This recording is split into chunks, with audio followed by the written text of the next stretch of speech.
Nah saat itu semeton Iluh pulang sendirian menggunakan sepeda motornya. Dan Dewi baru sadar semeton sepertinya belakangan ini Iluh ini sangat jarang pulang kerja dengan pacarnya. Nah tiba di rumah semeton Iluh kayak bilang kepada ibunya, maaf ya ibu ya, saya pulang terlalu malam karena gini. Belum selesai Iluh menjelaskan, tiba-tiba suaminya si Dewi ini langsung menampar putrinya dan bertanya, kamu bekerja menjadi apa? Apa benar kamu menjadi seorang joget erotis? Nah, di sana Dewi kaget banget dong melihat suaminya dengan tega menampar putrinya, semeton. Yang padahal ya, suaminya si Dewi ini bukanlah tipikal orang yang keras tangan seperti itu. Waktu itu Iluh yang tiba-tiba ditampar oleh bapaknya ya diam. Air matanya langsung mengalir dan saat itu Dewi itu benar-benar kayak, ih, Iluh kok nangis gitu. Nah Dewi pun langsung merangkul anaknya dan bertanya, nak bener ya kamu menjadi seorang joget erotis? Si Iluh bertanya, siapa yang bilang ibu? Nah Dewi pun menjelaskan kalau yang bilang adalah pacarnya si Iluh dari A sampai Z, keni. Suaminya Dewi langsung membentak dan mengeluarkan kata-kata kasar untuk putrinya. Di sana Iluh menjelaskan, iya ibu bapak, saya memang menjadi seorang joget tapi tidak erotis. Tolong kalian percaya dengan saya. Di sana Iluh menjelaskan ini tuh mimpinya dia. Dengan bekerja menjadi seorang penari, bahkan itu penari penyambut ataupun joget, itu kan sama-sama penari. Dan gerakan-gerakan yang memang ditunjukkan oleh Iluh tidak seerotis itu. Dan menurut Iluh, hubungannya dengan pacarnya ini memang sudah renggang sekitar 2 bulan karena pacarnya tidak setuju Iluh ini menjadi seorang joget. Dan Iluh bilang, sepertinya pacarnya ini merasa cemburu karena karirnya Iluh lebih menanjak daripada dia. Dan otomatis semeton, karena karirnya Iluh ini makin bersinar, otomatis dong kecer yang dihasilkan oleh Iluh ini makin besar. Dan itulah yang dijelaskan oleh Iluh. Iluh berusaha menjelaskan kepada bapaknya yang sedang berapi-api, yang sedang tai kepolo, kalau dia itu tidak pernah menjadi joget erotis. Dia itu cuma menjadi joget yang gerakannya ya biasa-biasa saja. Nah berkat kemampuan Iluh menjelaskan, akhirnya suaminya Dewi pun mulai tenang. Di sana Dewi dengan suaminya meminta kepada Iluh, kalau kamu masih ingin bekerja menjadi seorang penari, jangan pernah menjadi joget erotis. Kami selalu mendukung apapun mimpimu nak, tapi tolong jaga kehormatanmu dan juga jaga nama baik keluarga kita. Di sana Iluh menangis bersimpuh di kaki kedua orang tuanya dan meminta maaf. Dan akhirnya suaminya Dewi juga minta maaf karena tadi itu dia tuh kayak kelepasan. Suaminya Dewi tidak mau kalau putrinya ini menjadi joget erotis karena ya itu kan akan merusak nama baik putrinya. Dan suaminya Dewi bilang, kalau memang Iluh sudah tidak ingin bekerja lagi, jangan bekerja, cukup diam di rumah. Nanti semua kebutuhannya akan ditanggung oleh Dewi dan juga suaminya. Tapi Iluh bilang, tidak ibu bapak, ini tuh mimpi saya. Saya sudah berapa tahun kerja di sana dan ini mimpi saya. Tolong jangan halangi saya. Oke, Dewi dengan suaminya memberikan syarat. Mereka mengizinkan Iluh bekerja tapi dengan syarat jangan menjadi joget erotis. Dan mereka pun sepakat. Setelah malam itu semeton Iluh tidak pernah lagi menginap. Dia tuh pasti akan pulang ya, walaupun mungkin pulang pagi atau pulang malam. Itu pun berlalu semetonnya. Nah beberapa minggu setelah kejadian itu, Iluh ini kayak bilang kepada Dewi kalau dia itu mendapatkan undangan menari di luar desa dan mungkin dia akan berangkat subuh dan juga pulang subuh gitu loh. Dan Dewi pun mengiyakan seperti biasa. Dewi memberikan wejangan suci kepada anaknya, kamu gini dan iya. Nah siangnya semeton Iluh diberitahu oleh suaminya kalau nanti sore mereka ini ada acara untuk menghadiri pernikahan dari bos besar dan mereka itu diharuskan datang. Dan Dewi pun mengiyakan. Nah setelah itu semetonnya 2 jam pun berlalu semeton. Akhirnya Dewi pun tiba di sebuah desa dan ini tuh terkenal dengan desa yang memang orang-orangnya tuh kaya-kaya banget di sana. Dan Dewi dengan suaminya ini masuk ke sebuah rumah. Itu tuh rumah yang sangat bagus, setil Bali. Dan tendanya aduh bener-bener ini adalah pernikahan orang kaya. Dan waktu itu Dewi pun berbincang dengan orang-orang di sana, makan dan ngerumpi sebentar. Nah kebetulan sebagian besar tamu yang datang adalah orang-orang penting yang selama ini bekerja dan juga berbisnis dengan Dewi dan juga suaminya. Dan ketika itu tiba-tiba Dewi mendengar adalah suara gamelan joget. Nah setelah Dewi melihat, kok sepertinya orang-orang yang sedang menggambel ini teman-temannya si Iluh ya, yang sering sekali pulang pergi ketika Iluh ini bekerja di sanggar tari gitu loh. Nah saat itu juga Iluh mendengar dari belakang ada tamu yang bilang, tahu gak sih sekarang ada joget loh, joget itu loh yang naik daun yang namanya dari sanggar tari, dia tuh cantik banget dan goyangannya tuh bagus banget. Boom. Dewi yang mendengar perkataan orang di belakang tuh kayak, kok mereka menyebutkan namanya Iluh. Nah Dewi dengan suaminya langsung pandang-pandangan. Mereka pun duduk di kursi paling belakang karena ingin melihat bagaimana ketika Iluh beraksi di panggung. 30 menit berlalu, akhirnya joget pertama pun keluar. Dan waktu itu Dewi sangat kaget melihat joget pertama ini. Gerakannya, goyangannya benar-benar erotis di zaman itu. Dan ternyata Iluh ini menjadi joget nomor 3. Setelah Iluh keluar, dia tuh langsung menari dan memikat banyak banget orang-orang yang ngibing di atas panggung. Dan terlihat semeton banyak banget orang-orang yang menyawer untuk Iluh. Dan ternyata juga untuk pertama kalinya Dewi dengan suaminya melihat putrinya pentas di atas panggung menjadi joget. Dan gerakannya, menurut Dewi semetonnya ketika itu dia benar-benar merasa malu ketika melihat putrinya menari di atas panggung. Itu tuh benar-benar gerakan yang ya kalian pasti tahulah, joget-joget erotis yang kayak menekang kaman, goyang itu goyang ngebor, yang kayak negak-negakin, ngangkuk-ngangkukin, nungging-nunggingin. Dan sampai-sampai banyak banget ada suami istri yang bertengkar di tempat ketika suaminya ngibing dengan Iluh. Di situ Dewi melihat suaminya wajahnya sudah merah padam, tangan suaminya mengepal, dan keluar keringat yang sangat banyak dari badan suaminya. Iluh belum selesai pentas, Dewi dengan suaminya sudah pulang. Di perjalanan semetonnya suaminya ini kan nyetir mobil pickup. Wih, suaminya diam saja. Dewi bertanya kenapa, tapi suaminya diam saja. Seolah-olah suaminya ini sedang memendam sesuatu dan kayak marah banget menyaksikan putri yang sangat mereka cintai malah beraksi seperti itu di atas panggung semeton. Setelah sampai di rumah semeton, suaminya Dewi langsung membanting pintu mobil dan masuk ke kamar. Dewi pun kaget, ini ada apa, suaminya kok tiba-tiba turun dan langsung membanting pintu mobil. Suaminya masuk ke dalam kamar dan menangis. Dia menangis berteriak-teriak sambil memukul-mukul kepalanya. Dewi bertanya, kenapa kok kamu seperti ini? Suaminya dengan nada gemetar bilang kepada Dewi, kenapa anak kita seperti itu? Apakah dia kekurangan uang? Kenapa dia tidak bilang kepada kita? Kenapa dia malah menjadi joget erotis? Intinya tuh gini semeton, ternyata suaminya Dewi ini kayak merasa malu, merasa tertampar, merasa tertipu, merasa dibohongi oleh putrinya.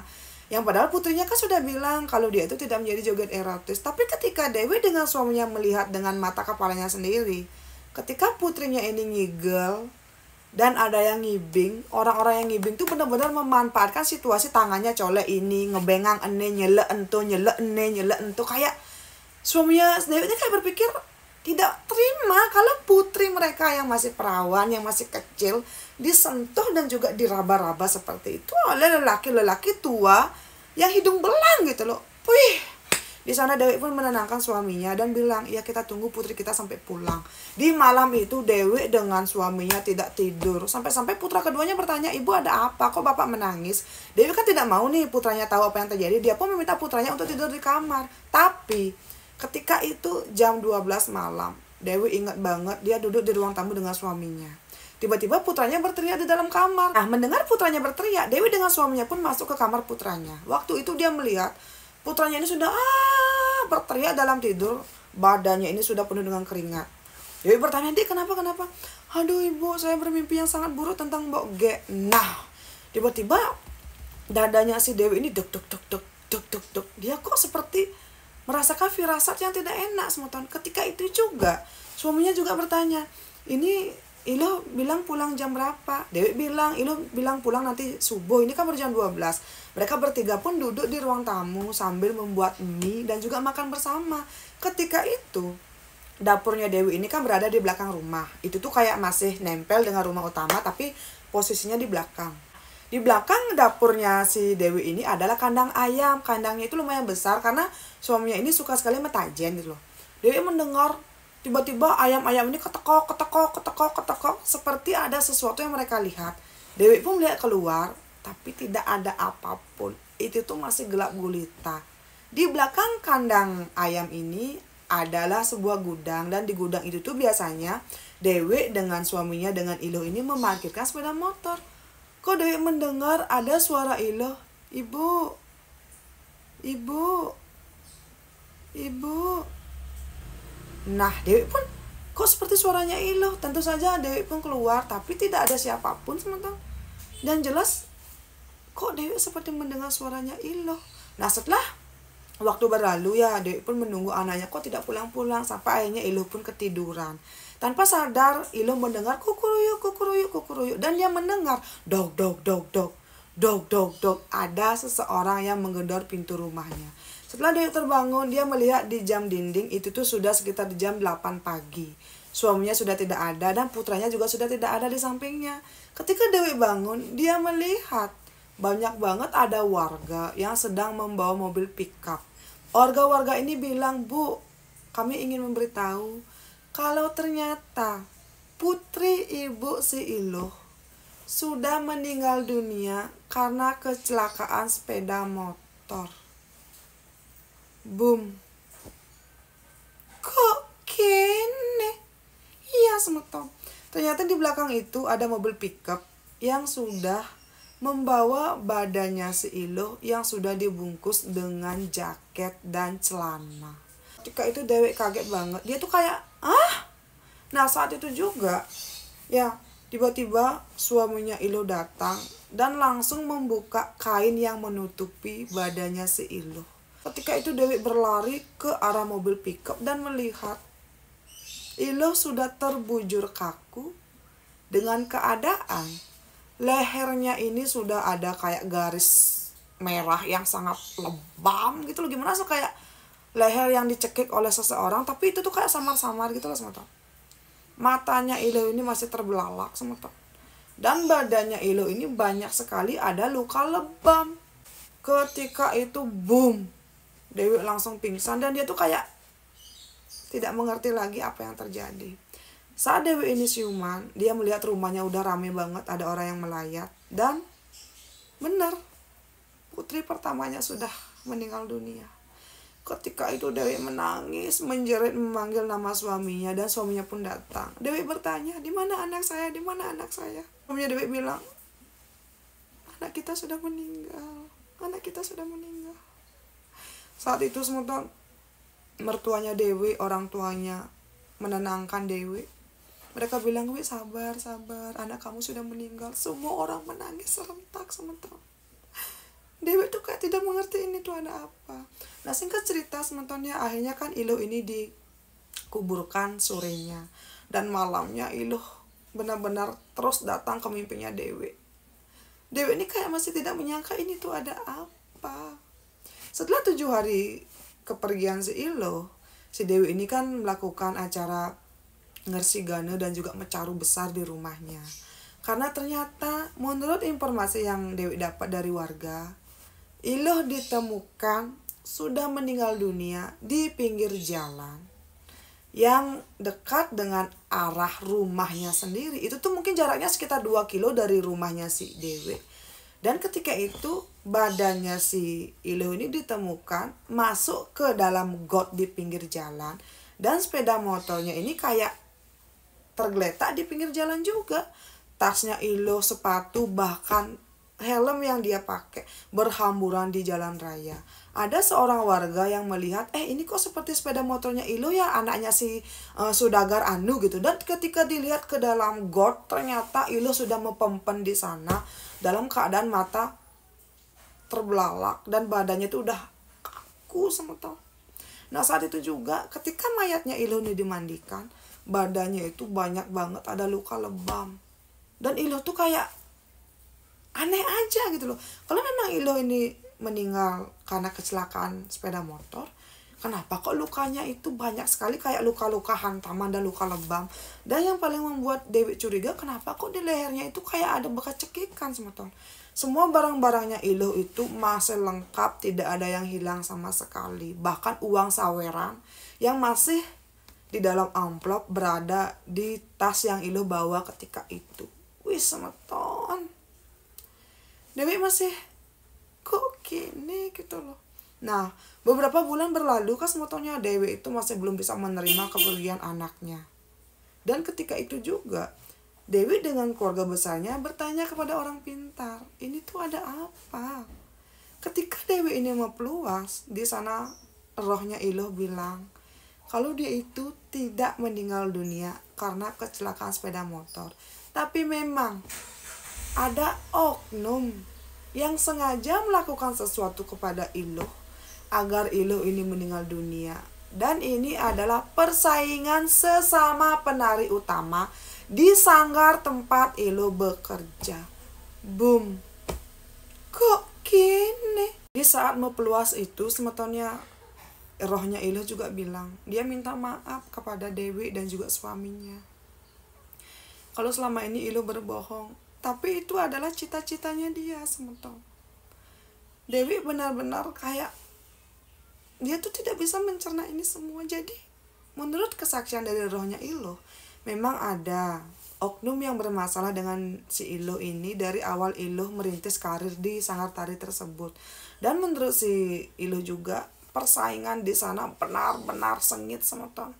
Di hari itu Iloh mendapatkan banyak sekali uang saweran. Dan ketika dia ini mau pulang, tiba-tiba dia tuh bertengkar dengan seseorang yang sesama menjadi penari di sanggar tersebut. Dan ketika itu Iloh ini dikeroyok 5 orang, 2 wanita dan 3 cowok. Orang-orang ini yang dengan sengaja mengeroyok Iloh sampai badannya lebam. Dan ketika itu ada salah satu oknum yang mencekik lehernya si Iloh. Dan Iloh bilang dia tidak ingin ibu dan bapaknya membahas ini. Iloh bilang dia ingin meminta Banten A, B, C, D, E, F, G.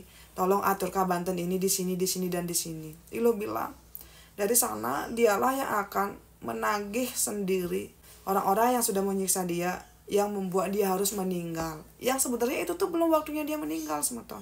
Karena badannya ini sakit, Iloh juga kecapean. Di malam itu Iloh tuh kayak sudah keliengan, dia tuh pandangannya kabur. Kemudian tanpa sengaja dia pun menabrak pohon dan badannya jatuh masuk ke dalam selokan.